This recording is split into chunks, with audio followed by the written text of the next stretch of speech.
Baik teman-teman, kita mulai saja ya. Isu KDRT muncul ya dalam persidangan kemarin. Adanya kekerasan fisik. Sebenarnya itu bukanlah yang jadi pokok perkara ya teman-teman ya. Pokok perkaranya bukan ini. Tetapi saat ini sedang ramai diperbincangkan adanya isu KDRT. Apakah ini menguntungkan atau merugikan? Bagaimana menurut pendapat teman-teman? Sementara perkara pokoknya adalah perselingkuhan. Kini muncul adanya KDRT. Bagaimana menurut pendapat teman-teman semua? Apakah ini akan mempengaruhi jalannya sidang atau tidak. Silakan teman-teman. Apakah ada pengaruhnya terhadap jalannya sidang atau tidak munculnya isu KDRT?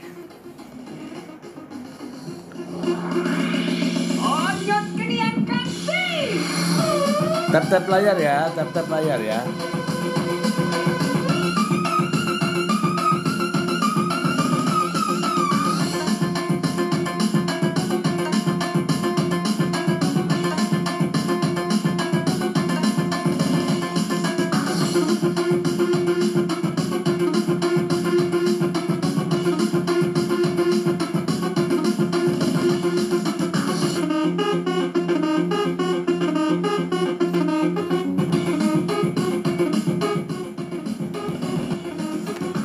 Ya, seperti kita ketahui ya, kemarin saat sidang, harapannya itu ya mungkin sidang terakhir lah ya,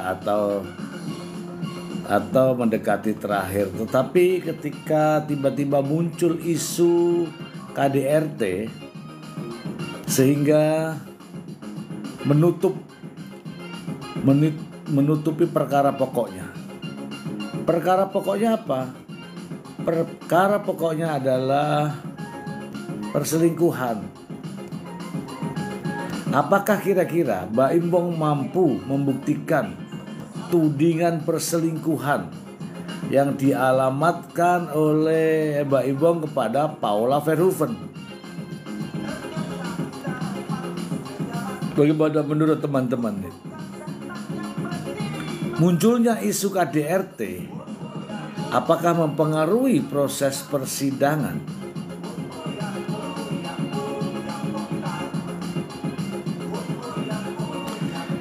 Saya ingin teman-teman berinteraksi ya, apakah isu KDRT ini mempengaruhi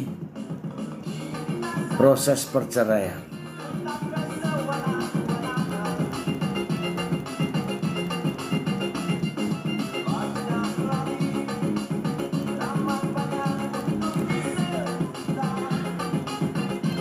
Nanti akan saya bacakan beritanya ya. Isu KDRT ini muncul ketika ahli diminta untuk meneliti terkait dengan video. Dan ketika sudah selesai, sang ahli mengatakan bahwa terjadi kontak fisik. Ya, terjadi kontak fisik. Ini menunjukkan adanya kekerasan fisik dari seorang laki-laki kepada seorang perempuan katanya. Kemudian menjadi isu besar sekarang ini adanya Paula Verhoeven yang diduga menjadi korban KDRT. Apa nang? Hah? Loh, ya gak ada di sini. Gitu ya teman-teman ya. Oke, teman-teman, ini kan teman-teman ini kan sudah bergabung nih ya. Saya bacakan saja ya terkait dengan isu KDRT ya, isu KDRT dari Suarakom.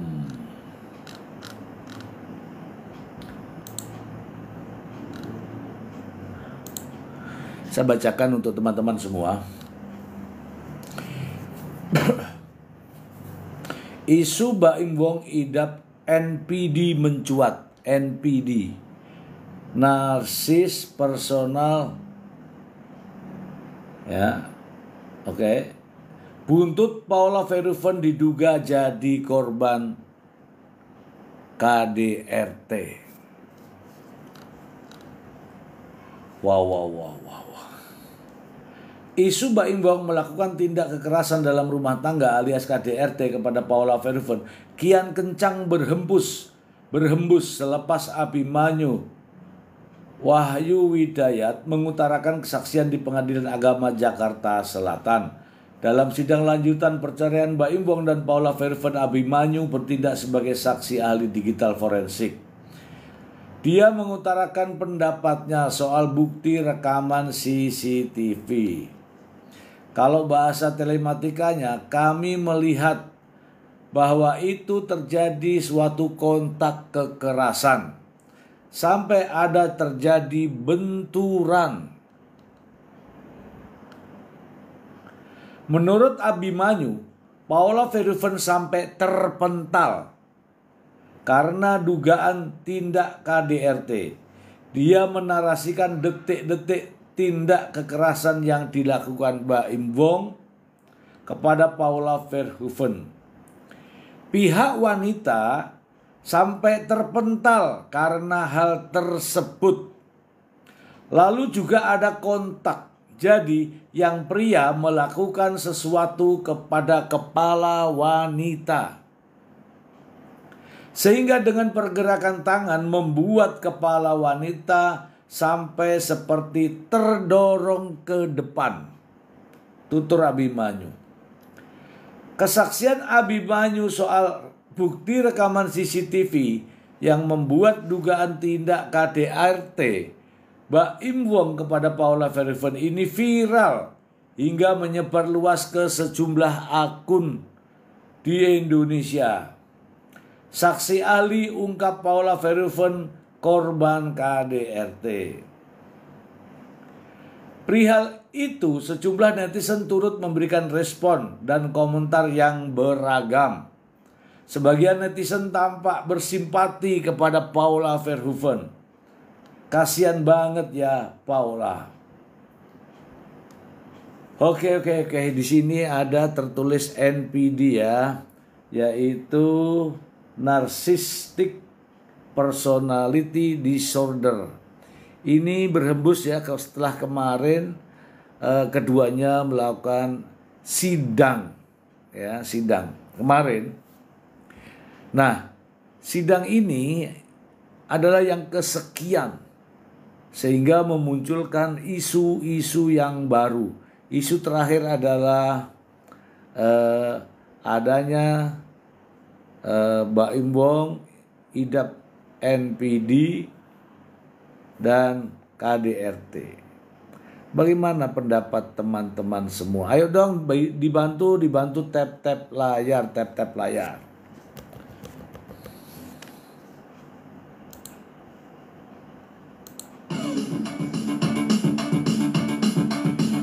Dibantu tap layar dulu baru kita interaktif ya. Teman-teman berkomentar, saya memberikan gambarannya ya.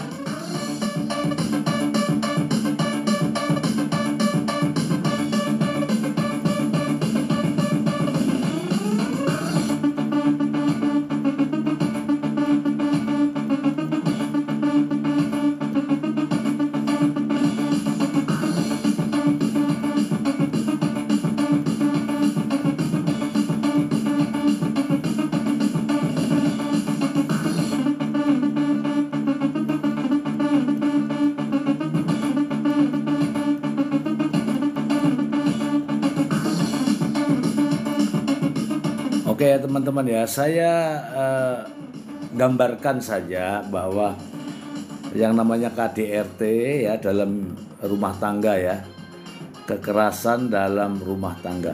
Sebenarnya ada depannya itu, yaitu pencegahan, penghapusan kekerasan dalam rumah tangga. Apa saja perbuatan yang bisa dikategorikan sebagai kekerasan dalam rumah tangga itu? Yaitu ada kekerasan fisik, kekerasan psikis, kekerasan seksual, dan juga penelantaran rumah tangga. Kalau kekerasan fisik yaitu kekerasan yang menyebabkan luka terlihat dari fisik korbannya. Seperti ditampar, dicubit, dipukul, ya, Itu namanya kekerasan fisik. Selain kekerasan fisik, ada namanya kekerasan psikis. Yang dimaksud dengan kekerasan psikis adalah kekerasan yang tidak terlihat, alias perasaan pasangannya, perasaan rumah tangga itu memang tidak ada terasa sakit. Sakitnya hanya di perasaan, sakitnya hanya di hati. Contoh ya, istri, atau jangan bilang istri ya, pasangan satu rumah tangga itu tidak saling bicara. Kalau bicara selalu salah, kalau bicara selalu diungkit-ungkit masa lalu, itulah yang dinamakan kekerasan psikis. Ya. Bedanya, kekerasan fisik itu nampak jelas, bisa dilihat dari fisiknya. Tetapi ketika kekerasan psikis ini lebih menyakitkan, karena yang ada hanya ada di dalam rasa, dalam perasaan. Katakanlah, ya kan, banyak orang pasangan yang menderita secara psikis. Misalnya, mohon maaf, sekali lagi saya mohon maaf, tidak digauli saja, ya kan, itu masuk dalam perasaan. Ini ada apa ya, saya kok tidak digauli? Ada rasa gitu ya. Kemudian masak makanan selalu dicacat. Ini masakan kok kayak begini ya. Itu psikis yang menderita. Atau sama sekali tidak membicarakan pasangannya, ajak ngobrol. Itu namanya psikis. Jadi ada 4 ya teman-teman ya. Tadi kekerasan fisik, kekerasan psikis, kekerasan seksual, kekerasan yang terakhir adalah penelantaran rumah tangga. Kalau kekerasan fisik, buktinya ada di visum. Misalnya ada luka, bekas tamparan, itu bisanya ada di visum et repertum, untuk mengetahui lukanya. Tetapi kalau kekerasan psikis, harus dilakukan pemeriksaan secara kejiwaan, psikologi. Ya, 2 itu yang berbeda. Kalau sakitnya fisik, datang ke dokter. Tapi kalau sakitnya perasaan, datangnya ke psikologi atau psikiater. Nah, itu bedanya. Lalu kekerasan seksual. Bagaimana dengan kekerasan seksual? Kita bahas setelah musiknya ya. Musiknya enak.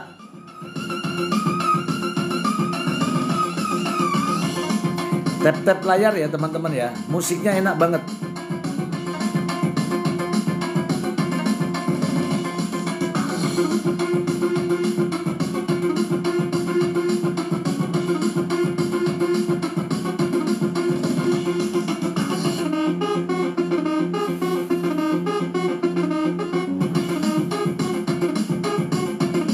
Oke, kita bahas mengenai kekerasan seksual. Kekerasan seksual yaitu adanya ketidakinginan, kemudian terjadi pemaksaan. Nah itu ya, contoh banyak ya. Contoh banyak ya. Misalnya nih, salah satu pasangan sedang capek, tapi pasangan yang satunya menginginkan. Yang capek ini dipaksa, sehingga itulah menimbulkan kekerasan. Jadi ada ya memang hubungan seks yang tidak dikehendaki ada ya. Itu salah satu contoh. Contoh berikutnya adalah menghendaki melalui hal-hal yang lain. Ini dewasa semua ya, boleh ya saya sebutkan ya. Menghendaki pintu lain. Nah, dah. Itu juga bagian daripada kekerasan seksual. Ya. Pokoknya yang kaitannya dengan seks deh, itu yang namanya kekerasan seksual. Sehingga masuk dalam kategori sebagai kekerasan seksual, KDRT. Selanjutnya yang terakhir adalah penelantaran rumah tangga. Nah, di sini penelantaran, iya itu Tias. Iya, kok tahu kamu bilang pintu lain? Saya mau ngomong secara langsung tidak enak, jadi saya menggunakan bahasa yang lain ya, pintu lain. Maksudnya itu pintu belakang gitu. Kemudian ada kekerasan yang keempat adalah penelantaran rumah tangga. Tidak diberi uang belanja, tidak diberi uang sekolah anaknya, tidak dibayarkan lampu hingga rumahnya gelap, tidak dibayarkan air sehingga tidak mandi. Tanggung jawab misalnya yang tidak diberikan, ditelantarkan rumah tangganya, anaknya tidak diurusin. Kemudian ada kan yang di Surabaya itu ada anak SMP itu menuntut karena apa? Ditelantarkan. Ya, itulah ada 4 persoalan yang dikategorikan sebagai kekerasan dalam rumah tangga. Oke teman-teman, kalau kekerasan fisik itu nampak, terlihat ya seperti ini. Seperti berita ini namanya kekerasan fisik. Kadang-kadang ada juga kekerasan kedua-duanya, bahkan ketiga-tiganya. Ada kekerasan fisik, ada kekerasan psikis, ada kekerasan seksual. Ya, sudah dihantam tiap hari, kemudian dimarahi tiap hari. Dihantam tiap hari artinya apa? Dipukulin, berarti luka kan? Kemudian dimarahi, dicaci maki, diungkap latar belakang dan sebagainya. Itu kekerasan psikis. Setelah itu secara seksual juga dia lakukan. Artinya ketiga-tiganya bisa dalam waktu yang bersamaan bisa melakukan 3 KDRT, yaitu kekerasan fisik, kekerasan psikis, dan kekerasan seksual. Lebih kurang ajarnya lagi kalau tidak dikasih uang, sudah dipukulin, sudah dimaki-maki, sudah diperlakukan tidak baik, tidak juga dikasih uang, akhirnya apa? Lengkap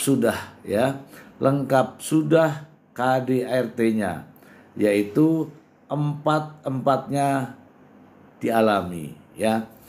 Oke, terkait dengan yang terjadi pada Paula Verhoeven yang isunya yang dikabarkan bahwa dilakukan oleh Baim Wong, ini saya belum tahu seperti apa. Tetapi kalau yang saya perhatikan itu ada rekamannya. ada rekamannya. Masalahnya sekarang, apakah itu yang dimaksud gitu ya? Apakah itu yang dimaksud?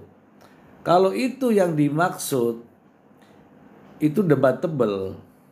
Kenapa tidak dilaporkan? Kenapa begitu terus? Tetapi pada dasarnya persoalan ini adalah sudah ada perkara pokoknya, yaitu gugatan cerai dengan alasan terjadi perselingkuhan. Masalahnya sekarang, apakah Baim Wong bisa membuktikan tuduhan itu gitu loh. Ya. Apakah Baim Wong bisa membuktikan tuduhan itu? Tuduhan adanya Paula Verhoeven selingkuh dengan seorang pria lain yang bernama Niko Surya. Apakah bisa dibuktikan? Itu saja persoalannya. Tidak perlu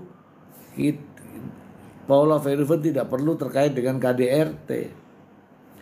Cukup dengan pembuktian. Karena apa? Yang mendalilkan di sini adalah Baim Wong. Yang harus membuktikan siapa? Ya Baim Wong. Siapapun yang mendalilkan maka dia wajib membuktikan. Begitu ya teman-teman ya. Siapa tahu nih ada yang mau nanya-nanya, boleh. Ya boleh. Sebelum kita lanjut, kita dengarkan dulu musiknya, enak banget.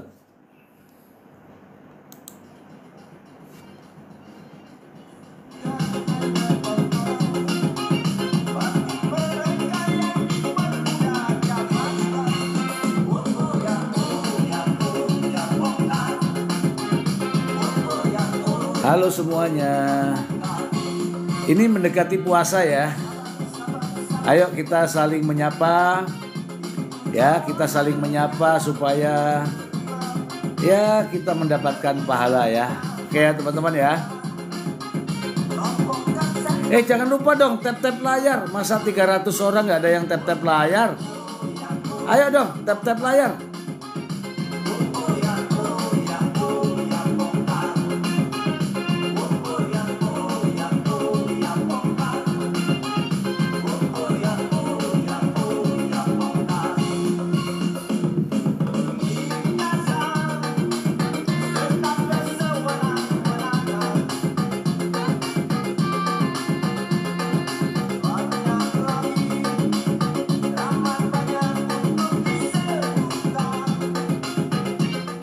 Oke. Kita masuk lagi materinya ya teman-teman ya. Sidang gugatan cerai Baim Paula ini sudah berlarut-larut sekian lama.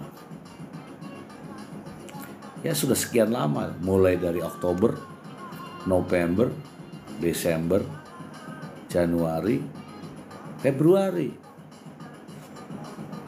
Coba ya. Oktober ke November ke Desember ke Januari ke Februari akhir. 4 bulan. Sekarang nih, apa yang teman-teman inginkan? Kalau rujuk itu sudah kayaknya ya teman-teman ya, sudah tertutup. Karena masa mediasi sudah selesai. Sekarang ini adalah masa pembuktian. Masa pembuktian maksudnya adalah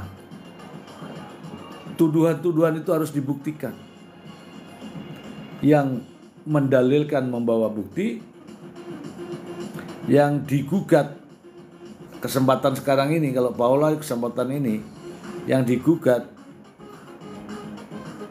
membantah atau mengiyakan.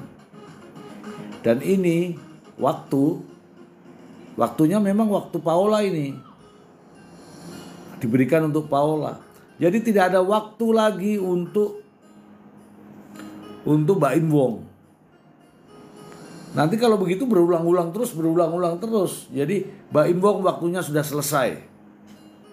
Sekarang ini adalah waktunya dari Paula Verhoeven, waktu yang sama.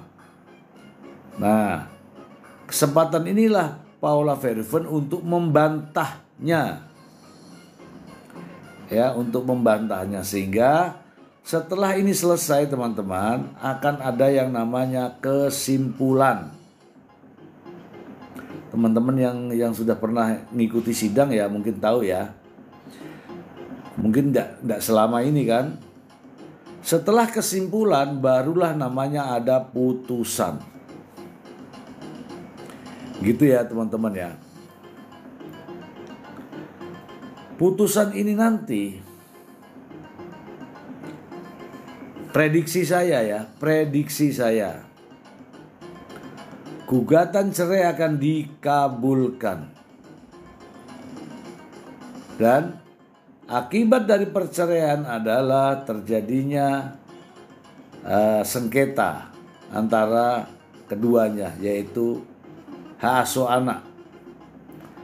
Namun dalam peraturan, dalam perundang-undangan yang masuk di dalam kompilasi hukum Islam, anak yang masih usia di bawah 12 tahun akan jatuh kepada siapa? Kita dengarkan musiknya dulu ya.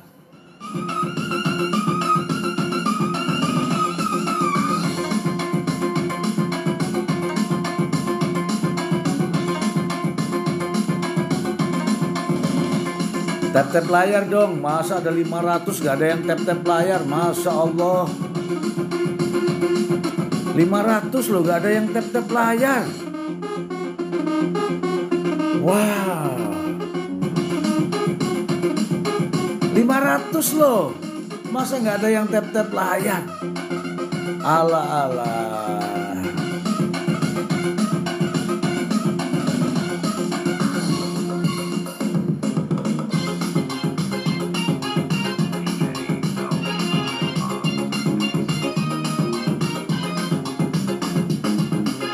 Oh, oke. NPD itu, mana ada yang nanya kasihan nih?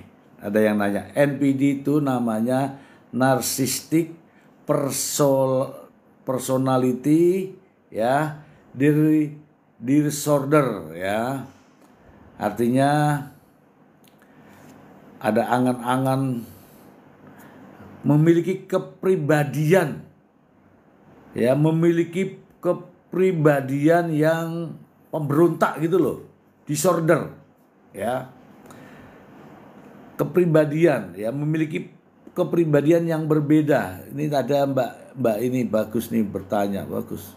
NPD itu Mbak Sahar atau Pak Sahar nih? NPD itu N itu narcissistic, P itu personality, D itu disorder ya. Oke ya, artinya personality itu orang, narsistik itu pengen diakui lah begitu loh, pengen narsis gitu loh. Ya bahasa Indonesianya nih. Disorder itu ya begitulah. Ada rasa percaya diri, apa ya, ego gitu ya. Oke, terima kasih Pak Sahar. Ada juga yang menjawab ini benar juga, termasuk di situ ya. Ada Farel, gangguan mental. Ya mental itulah namanya, personalitinya ya. Ya, Tinu Mujiati seperti Marsanda. Ini Tinu di mana Tinu nih? Oke, Sahar, terima kasih. Oke, kita lanjutkan dulu ya musiknya ya teman-teman ya. Ini saya menghormati teman-teman, jadi saya hentikan dulu. Udah selesai kita musik lagi ya.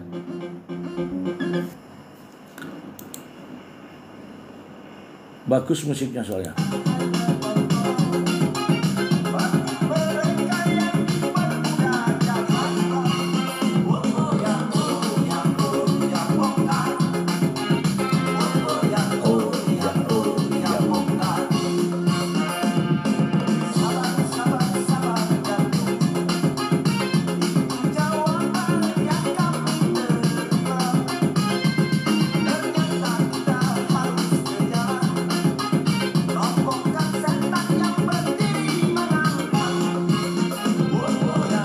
Oke teman-teman ya, jadi dalam apa NPD? NPD adalah Narcissistic Personality Disorder. Artinya ada rasa ketakutan, itu adalah, atau ada mental kepribadian ya. Teman-teman, saya sudah katakan tadi sebagaimana pasal 105 kompilasi hukum Islam terkait dengan adanya perceraian akibat daripada hak asuh anak, akibat daripada perceraian, bagaimana dengan anak. Pasal 105 bunyinya begini teman-teman. Ya, jatuhnya cemburu buta lah ya. Jadi bunyinya begini teman-teman. Akibat perceraian terhadap anak yang masih usia di bawah 12 tahun, hak asuh diberikan kepada ibunya. Itu perintah daripada undang-undang, perintah daripada aturan. Apakah teman-teman setuju? Silakan ditulis sambil mendengarkan musik.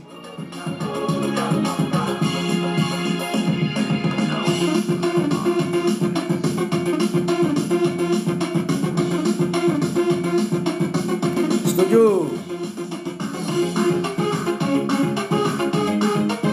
Setuju. Terima kasih Cece, ada Arsaka setuju ya. Siapa lagi yang setuju? Kita sambil dengerin musik ya teman-teman ya. Ngopi sambil ngopi.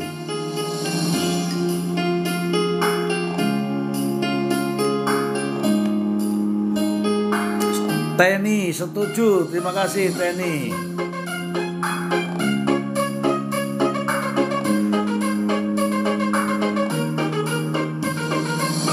Ayo di tap-tap layar yuk. Masih ada 300 orang nih. Kalau tap-tap layar bersamaan nih. Dia setuju dia. Terima kasih dia.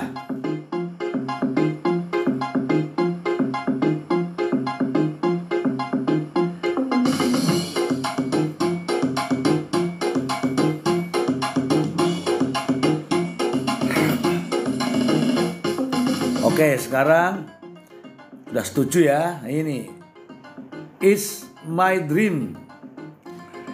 Ini adalah mimpiku. Setuju. Terima kasih. Oke, semua sudah setuju nih. Yeni Paris paling tepat ke Mama Pau. Oke, benar semua nih jawabannya nih. Raffi Dinasia setuju hak asuh anak ke ibundanya. Oke. Ayo sambil di tap-tap layar yuk. Masih ada satu pertanyaan lagi nih. Satu pembahasan lagi.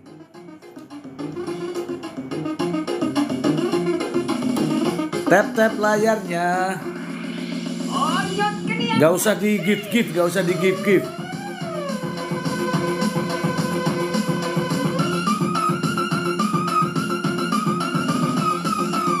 Ayo tap-tap layar aja, gak usah gift-giftan.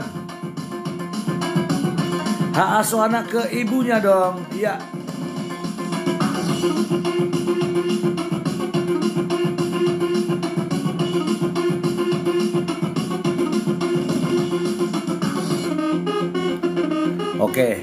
Oke, sekarang pertanyaan berikutnya. Setelah hak asuh anak ke ibunya, apa kewajiban daripada mantan suaminya terhadap anaknya? Apa kewajiban mantan suaminya terhadap anaknya? Silakan ditulis teman-teman yuk. Kewajibannya apa? Setelah bercerai hak asuh anak diberikan kepada ibunya. Apa kewajiban si ini? Ini yang belakang saya nih, si Baim Wong. Apa kewajibannya?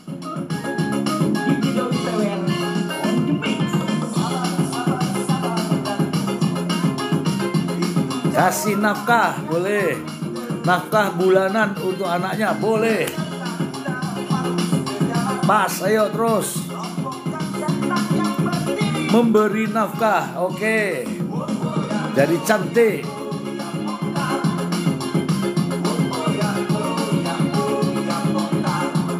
Tap-tap layar dong, masih ada 300 orang nih.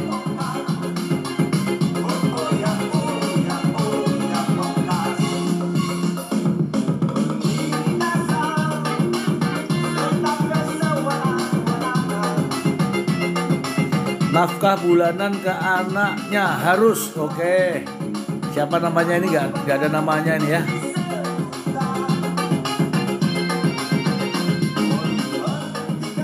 Ini banyak nih yang memberikan nafkah. Jadi setelah dilakukan proses sidang, kemudian ada putusan cerai, hak asuh anak diberikan kepada ibunya, maka kewajiban mantan suami adalah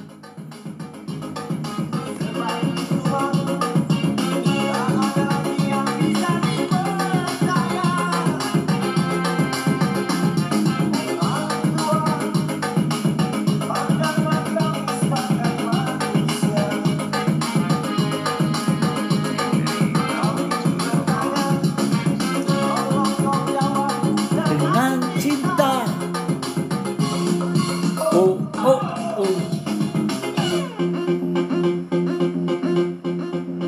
Oke, bener ya semua teman-teman, bener ya. Jadi ada kewajiban suami ketika sudah dinyatakan bercerai, maka tanggung jawab sebagai mantan suami kepada anak-anaknya. Aku nggak bilang mantan anak ya, kepada anak-anaknya adalah memberikan nafkah. Jadi bunyinya adalah mantan suami berkewajiban untuk menanggung nafkah. Nafkah.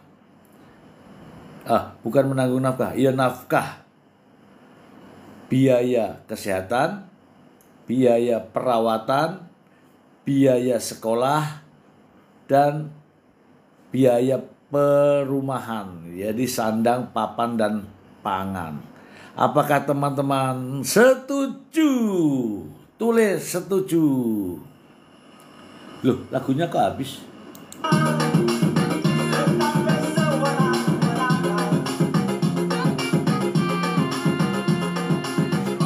Masih ada satu lagi ya teman-teman ya. Ada satu lagi. Habis itu selesai ya. Ada satu lagi teman-teman.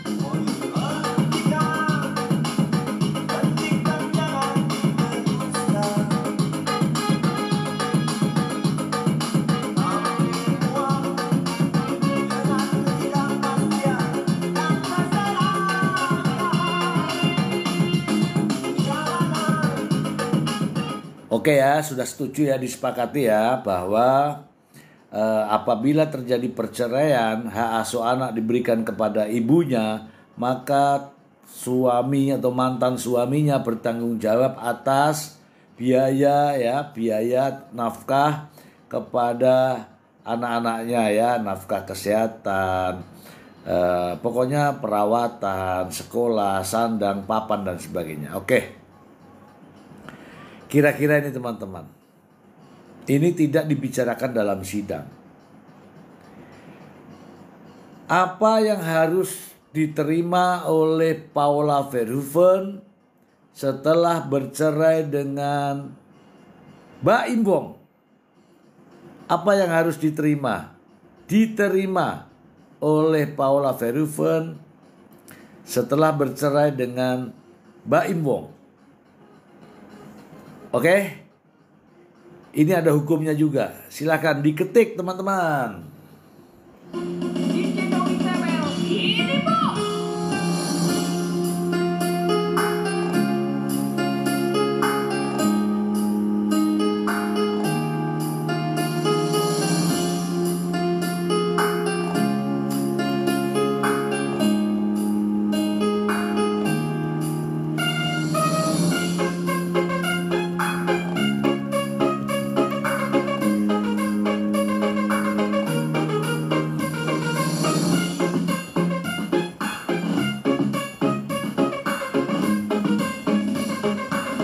Apa yang harus diterima oleh Paula Verhoeven setelah dinyatakan bercerai dengan Mbak Imbong?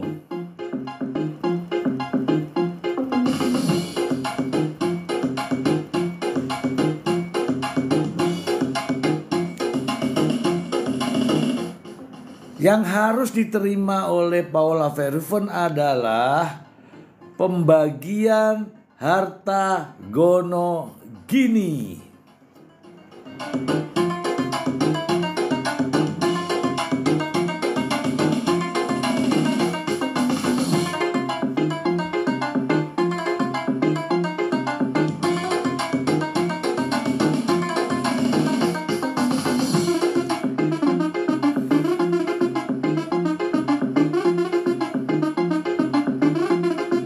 Lagunya musiknya enak ya.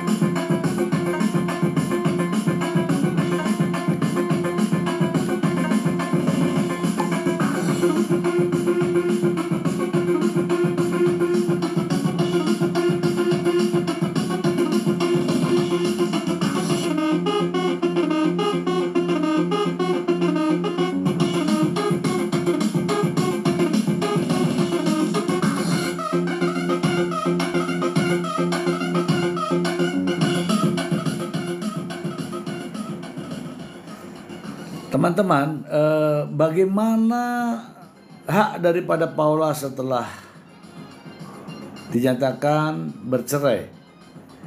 Haknya adalah menerima pembagian harta gono gini,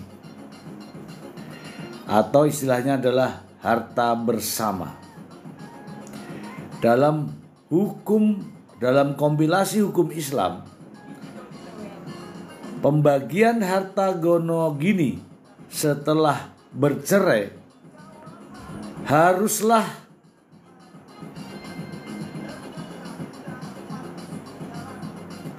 adil dan merata, adalah dibagi dua dari total seluruh hartanya. Kemudian hartanya itu dibagi dua. Bagaimana? Apakah teman-teman setuju?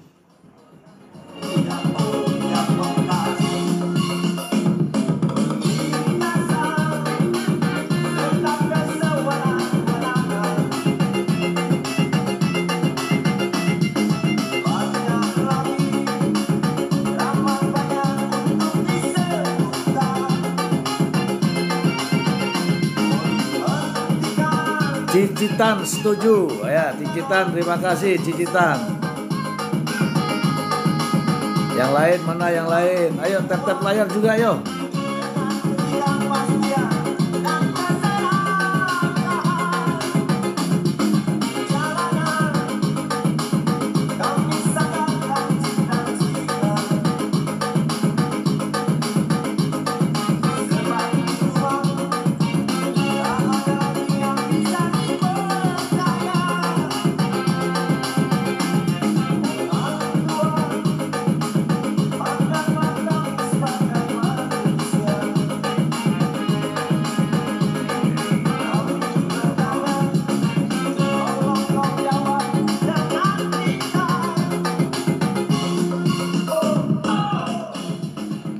Oke teman-teman ya, jadi setelah dinyatakan bercerai dan hak asuh anak nantinya akan diberikan kepada ibunya, ini sesuai dengan kompilasi hukum Islam, maka setelah itu mereka masih ada ikatan ya. Ikatan apa? Terkait dengan pembagian harta gono gini, atau dalam bahasa kompilasi hukum Islamnya adalah harta bersama. Dan aturannya dalam kompilasi hukum Islam, aturannya adalah terkait dengan harta bersama haruslah dibagi dua. Halo Divi, ya, harus dibagi dua. Kalau dibagi dua artinya di total jumlah keseluruhan berapa kekayaannya, berapa hartanya, kemudian dibagi dua. Kalau tidak mau ngambil hartanya, ya diberikan nilai harta tersebut, nilai uang dari harta tersebut. Itu sesuai dengan yang diatur dalam kompilasi hukum Islam. Pertanyaan saya, tuduhan adanya perselingkuhan itu benar terjadi atau tidak?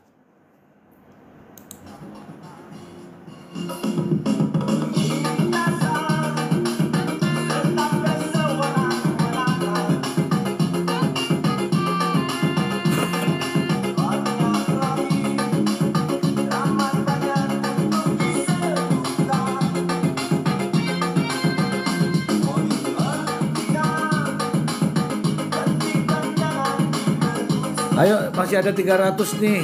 Tap-tap layar dong.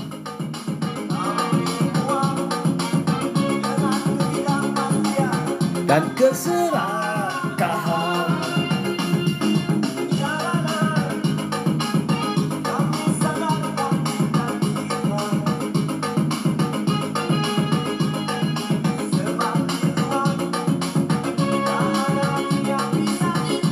Oh, suami tanpa istri.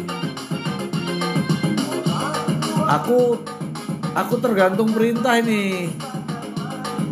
Tergantung perintah. Kalau nggak ada perintah ya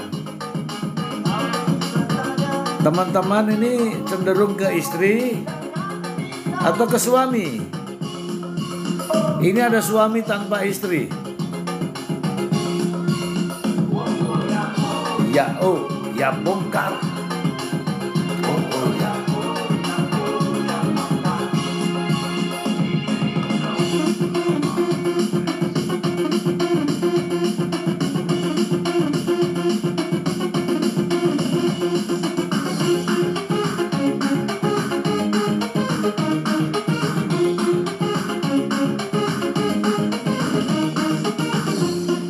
Untuk suami tanpa istri, saya belum ada perintah ya.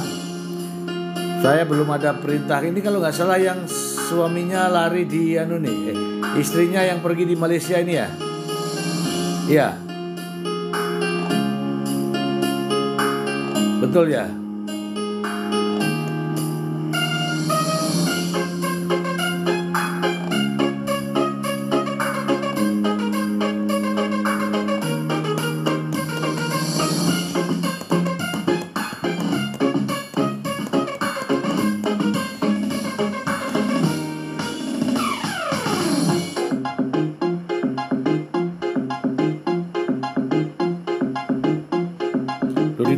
Ditanya kok nggak jawab. Mana suami tanpa istri tadi ini?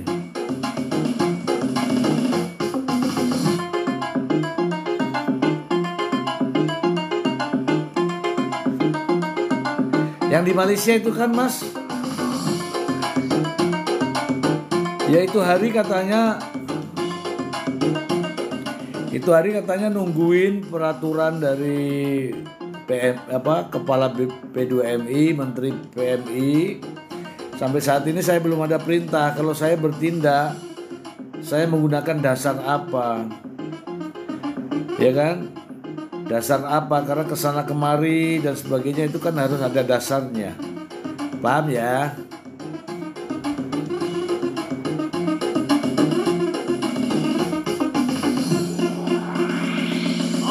Tap-tap layar yuk.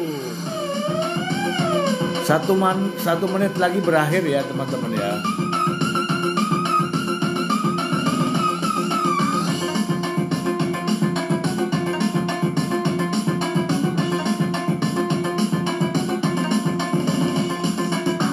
Memang sore-sore kalau TikTok kan bagus ya. pada pulang kerja ya kan.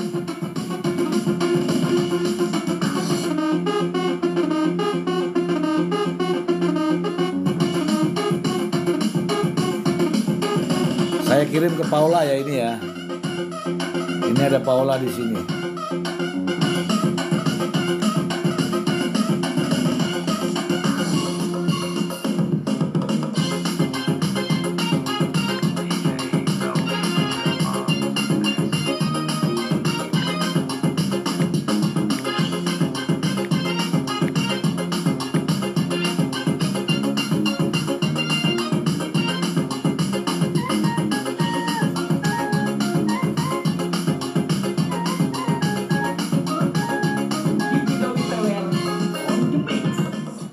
Oke teman-teman, jadi intinya adalah hasil sidang kemarin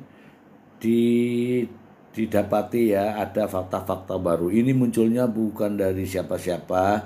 Saya tahu persis ya, Paula Verhoeven menyimpan rahasia ini, tidak mempermasalahkan masalah ini. Namun bukti yang diajukan oleh Mbak Im Wong diteliti oleh pihak Paula, memunculkan adanya ini. Rekaman CCTV itu bukan milik Paula. Rekaman CCTV itu bukti yang diajukan oleh Mbak Im Wong. Kemudian diteliti oleh ahli dari Paula Verhoeven. Begitu ya teman-teman ya. Kemudian muncullah isu ini. Namun saya yakin dan percaya Paula Verhoeven tidak mempermasalahkan ini ya. Intinya adalah kalau cerai ya cerai gitulah, yang penting gak usah ribut. Anak ya diberikan kepada ibunya, kemudian ibunya ya dikasih nafkah nafkah idah. Kemudian anak-anaknya nanti ya tanggung jawab Mbak Im Wong memberikan nafkah pemeliharaan ya, namanya nafkah pemeliharaan. Nafkah pemeliharaan ini sampai usia 18 tahun atau sampai anak itu dewasa. Anak itu bisa mandiri. Gitu kira-kira teman-teman. Oke, terima kasih ya. Terima kasih ada Avanti Hatim ya. Kemudian teman-teman ya, saya yakin. Maaf bang, terus terang aku gak tahu NPD itu overjazz. NPD itu singkatan. NPD itu istilah. NPD adalah singkatan dari Narcissistic Personality Disorder. Oke ya wajar. Ini istilah-istilah baru. Zaman dulu mah nggak ada namanya NPD. Kalau dulu namanya ya encok ya, asam urat ya, yang gitu-gitu. Kalau sekarang itu penyakit macam-macam, model baru ya kan, zamannya ya. Oke teman-teman, karena waktu yang sudah kita lewati ya kita akhiri dulu lah ya. Nanti kita ketemu lagi. Kalau ada waktu kita live, kalau nggak ada ya kita bikin konten gitu aja ya, santai aja. Saya kalau bikin konten itu dikirain saya membela salah satu, enggak. Wong dibela juga nggak menguntungkan, dibenci juga nggak menguntungkan. Tapi saya bicara kebenaran. Oke, gitu ya teman-teman semua. Semoga sore hari ini kita semua terhibur. Apalagi dengan musik yang enak tadi. Saya kasih tahu musiknya, cari di TikTok. Musiknya namanya nih ya, Bongkar Remix ya, Bongkar Remix dari Dowi Tewel. Terima kasih Divi kopinya. Oke teman-temanku semua, sampai di sini dulu, kita akan bertemu lagi kesempatan berikutnya. Terima kasih. Bye bye. Jangan lupa semua di sini nih, follow-followan. Maksudnya saling follow lah ya. Oke. Sambil dengarkan musik, saya mau minum kopi.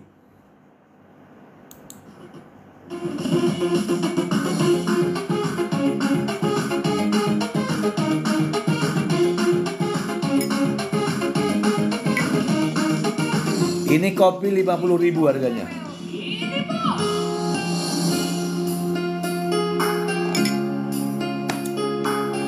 Oke ya teman-teman ya. Sampai di sini dulu ya. Di follow. Jangan lupa di follow ya. Sampai di sini dulu. Terima kasih.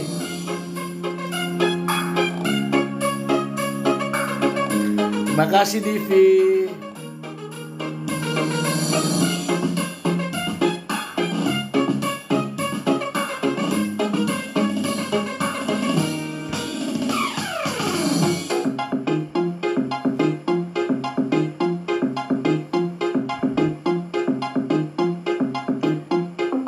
NPD itu penyakit siapa?